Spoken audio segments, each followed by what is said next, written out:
Hello everyone! I just got into VTubing about a month ago, and though I realized I'm not the most qualified person to be doing this tutorial, when I was searching how to use Live2D Cubism, I found out that there wasn't many videos about the basics of the program. I had to watch a lot of videos, and even then there was some stuff I had to figure out for myself. So this is just a beginner tutorial on how to use it and grasp the basics of the program, and then you can watch other videos, hopefully with the knowledge that this video gives you, so you can figure out what to do and understand better some of the other tutorials out there. So let's start. Okay, so when you open up the program, this is what I'll show you.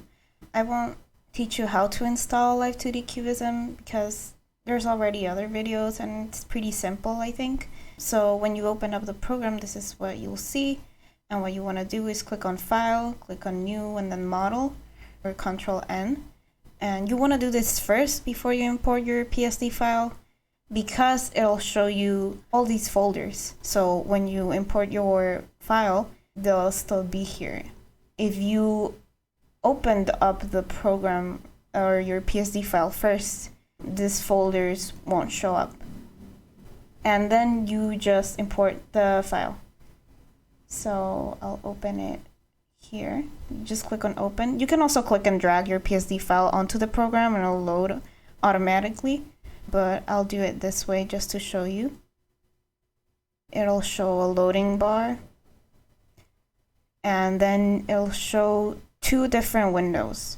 The first one is model settings, where it says choose the operation or a PSD capture model, and in that one you want to click untitled model. So you'll see the files. So you click on OK, and then it'll show another window that says re-import settings, and in that one you want to click on add all layers as new art mesh. I won't be importing it on this one. I'll be using another window I already imported it on. Because my model is a bit too big, so it'll take a long time to import.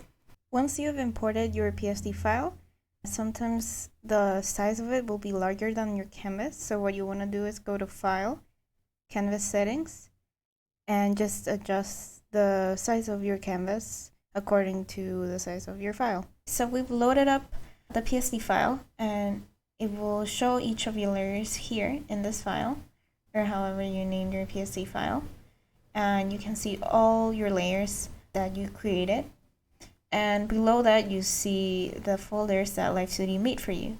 So what you want to do is put each of these layers inside each folder. For example, we have a folder called ears, so you'll put them here, for example,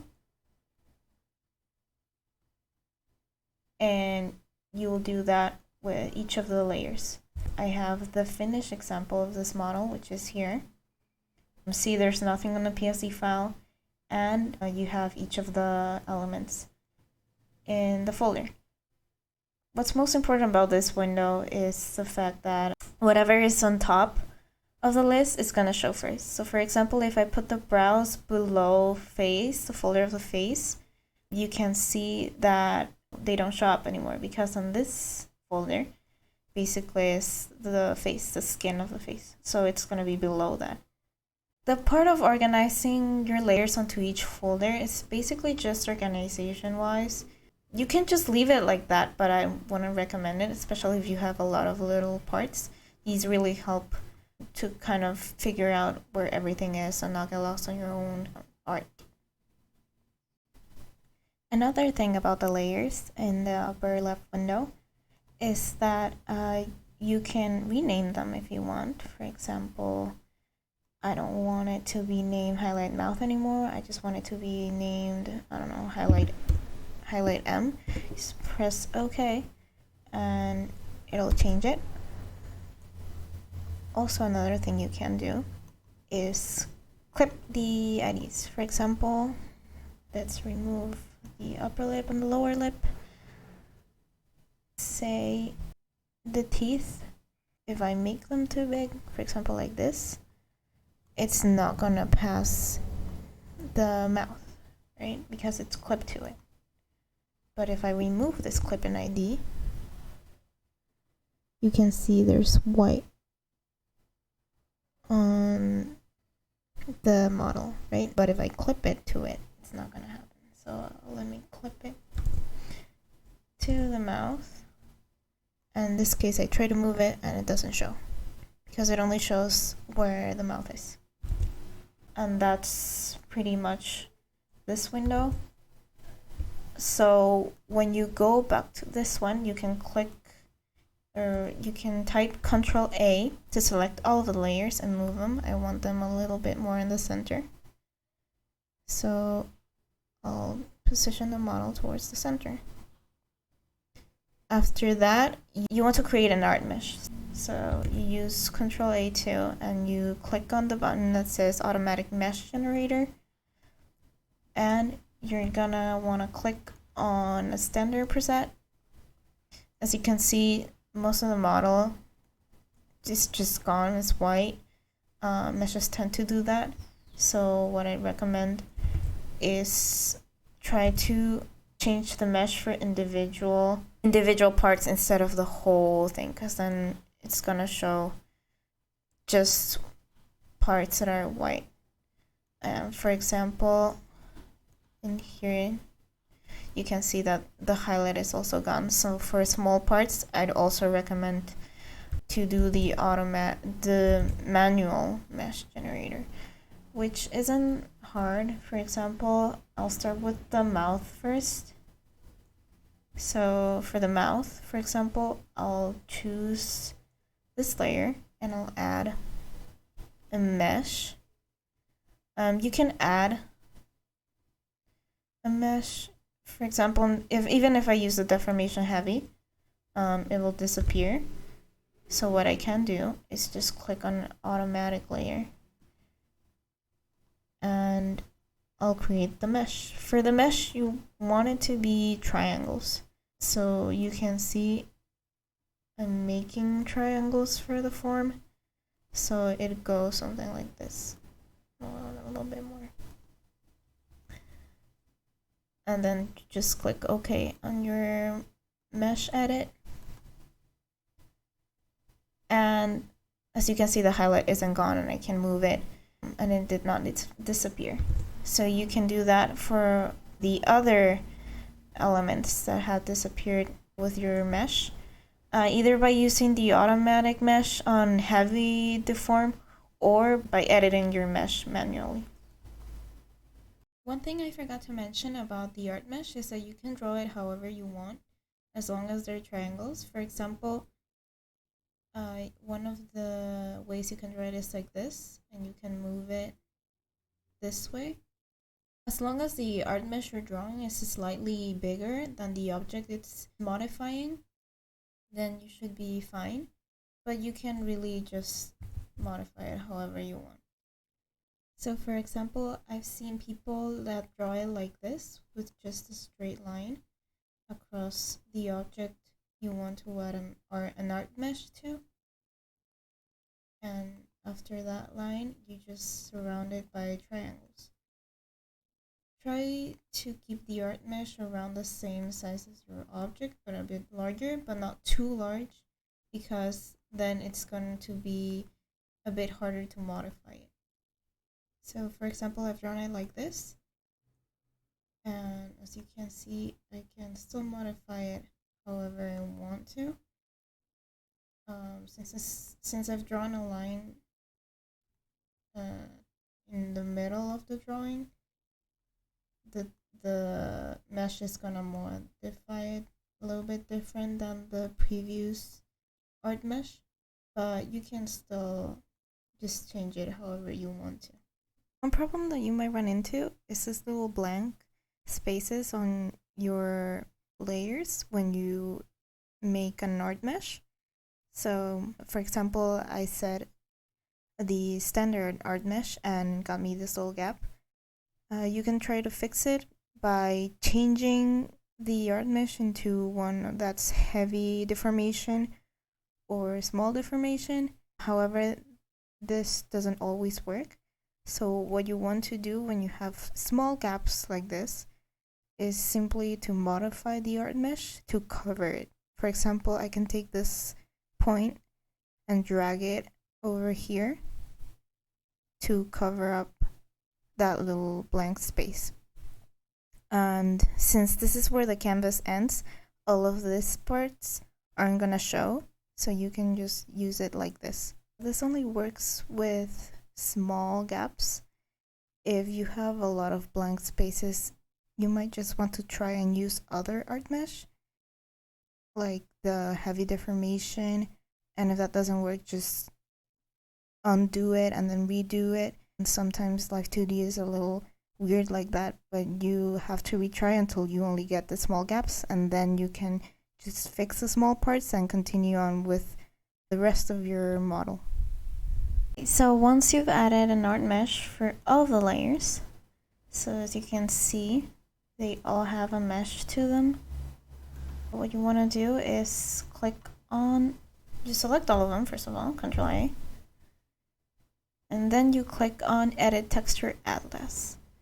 And just adjust it to the width and the height of your own PSD file and click OK.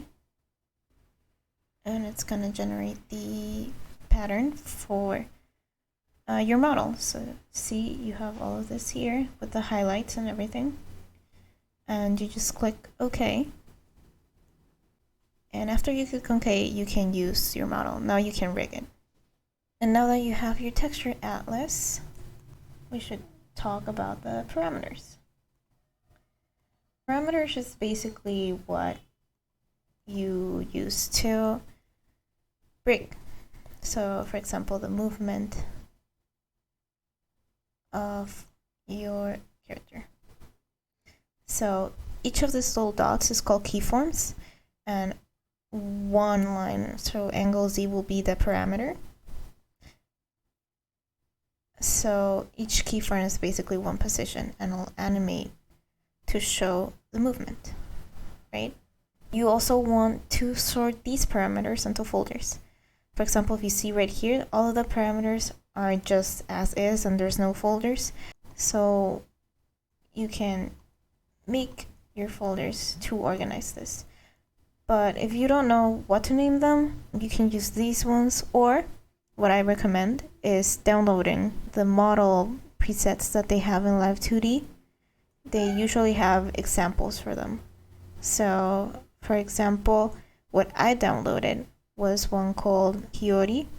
So if we see, if we go to the Live2D Cubism website and we click on download, and after you click on it, it's going to show all of these options. You just click on the one that says download in sample data. And after you click on the sample model, you just try to find Hiyori. There's two versions. Try to find the one, not this one, but the one below it. That's called just Hiyori Momose. And you have the option to download either the pro version or the free version. The pro version obviously has some more complicated movements.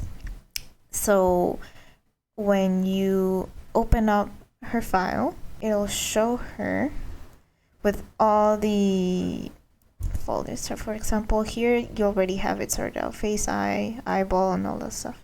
And they're all animated already. So you can just try and study this one for if there's something you don't understand, and hopefully with this will be more clear. So these are all the folders she uses. In my case, I don't use folders for the hair side. I just use one, but this is up to you.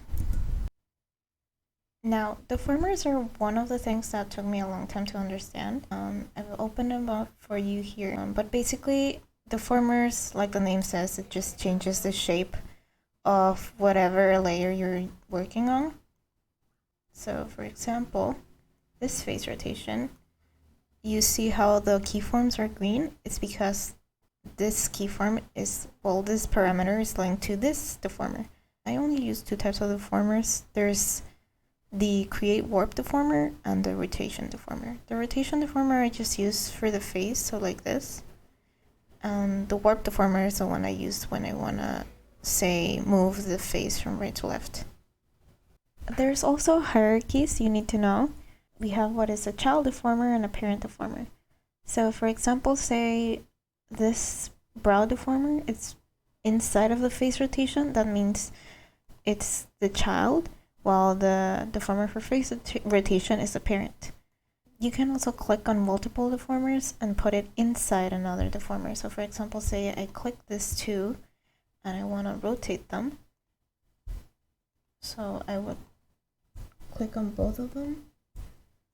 And then, for example, I want to make a rotation deformer.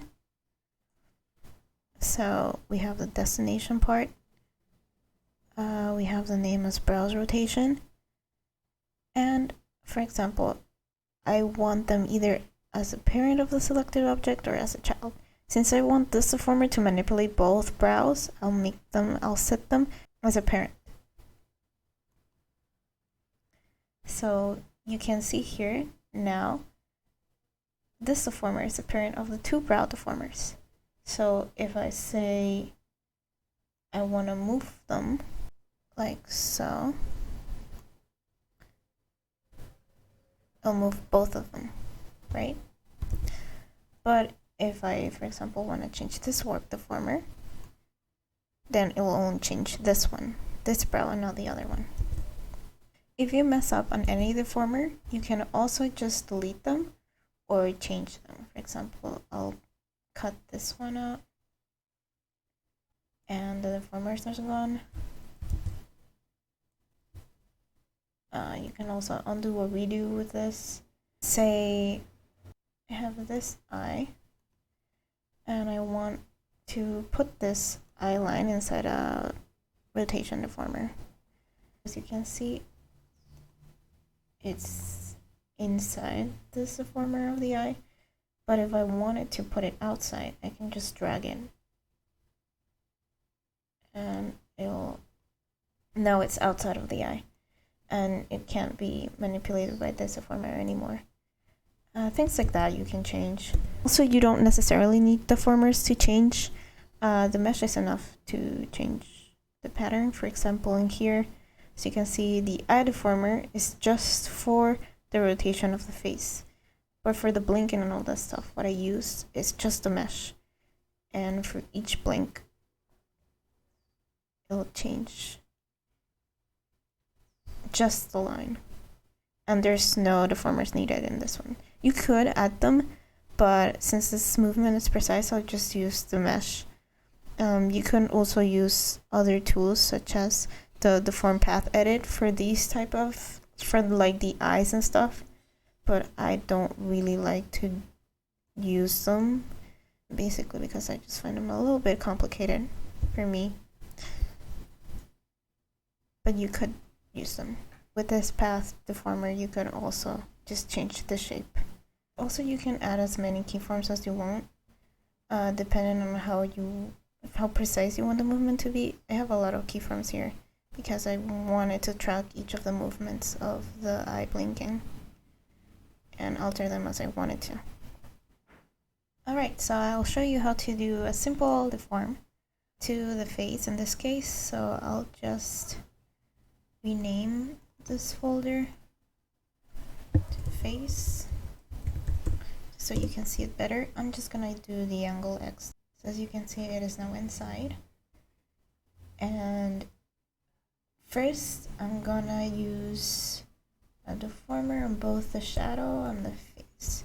So I'll click on both of them with Control, and then I'll create a warp deformer. And let's name it face. So in here, we already have this warp deformer. So we're gonna link this to the parameter. To do that, you just need to click on either 2 keyframes or 3 keyframes. In this case, since it's a face and I want it to look left to right or right to left, I'm gonna add 3. So what I want to do here, for example, to look towards the right, I can move this way, and I'll add it here. and one over here. A little bit more. And that's how I'll move the face. So it looks like it's turning right. One thing that you should know is that you have the deformer, which is the green dots, and then you have this red square, which basically shows the movement. But like this, it doesn't deform, it just moves the layer around. So if you, for example, accidentally have this here, inexact dot, and now you can't select it, right? You can't move this green thing because it's on top of the red. So what you can do is just hover a little bit towards the left of the keyform or right around that, and it'll automatically get rid of the red square because those red squares only show on the selected keyforms. So you can click on this and then drag it now. And the dot hooks to the keyform that's nearest, so you can just move it however you want. And you want to do the same to the other side. So see here, I can't pick it up now, so I'll move the dot a little bit towards the right, and now I can move it. And it hooks on the parameter, and now I can move it however I want. So now it looks like it's moving.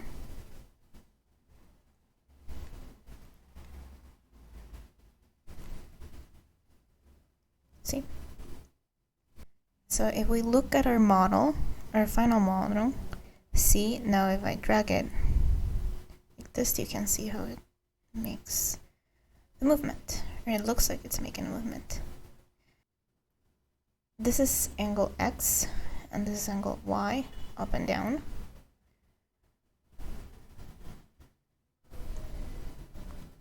And I link these angles together so it has a range of movement. And I can look diagonally, upwards or downwards, however you want. But first it's gonna show it like this. See how it's angle Y, angle X, and you link it with this little chains. So now it's linked. You get your Y, you get your X. The positioning matters. If you, for example, use angle Y first and you hook it, then the angle Y is gonna be the one that's horizontal, and the X it's gonna be the vertical one. So you want, in this case, angle X to be up, and so it has the right range of movement. And you don't necessarily have to draw each keyform. What you can do is, when you have done the upwards and downwards and the sideways, you can check this little box, click synthesize corners, and in this case it's not going to show me because it's not the deformer I want. So for example, my deformer is this one.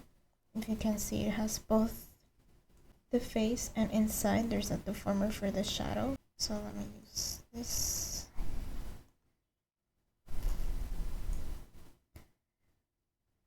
And to synthesize, just click on target. I usually click on all draw objects and deformers, because say if you have, it's a face, you also have the eyes and the mouth and the nose. So you want to synthesize all of it. You want to change all of those forms. That's why you would click all draw objects and deformers. But if you just want to do one at a time, you just put selected object and you click OK. So that was one example about how to rig your model. I won't be showing you all of them just because it's too long. But there's a bunch of videos. So how to animate each part, like the hair, the eyes, which can help you. For example, for the hair, a simple movement you can do is just right to left to simulate wind, and you do it with each part of the hair. In this case, since the strands are longer, I opted to do a more complicated movement of the hair, but if you're just starting out, just side to side should be fine. And with this movement of the hair, we can go to the final step of your model, which is the physics. Another thing that I forgot to say is that you want your model to be in SDK 3.2. The preset one is 4.0, but you want to change it. To change it, it's easy. Just click on the 3.2 and then click OK on the window that pops up. But yeah, once you finish everything, you go to File. You go to Modeling, open Physics.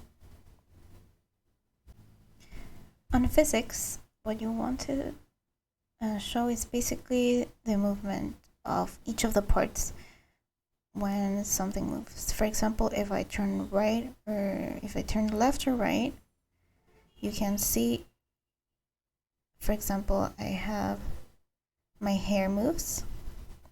The breath is something automatically Live2D does for you. You just have to, it's the easiest preset to make. When you're starting out, I recommend to rig the breathing first, just so you can kind of see how everything works. So for example, if I went here, it's on my body phone. So you can see for the breath, I would usually put it on, you can click on the layers either through here. For example, here I'm choosing the bow, or here also works. So for example, I want to select the color and it's going to show. So for example, for the breathing, it usually only has 2 keyframes. So I wanted to make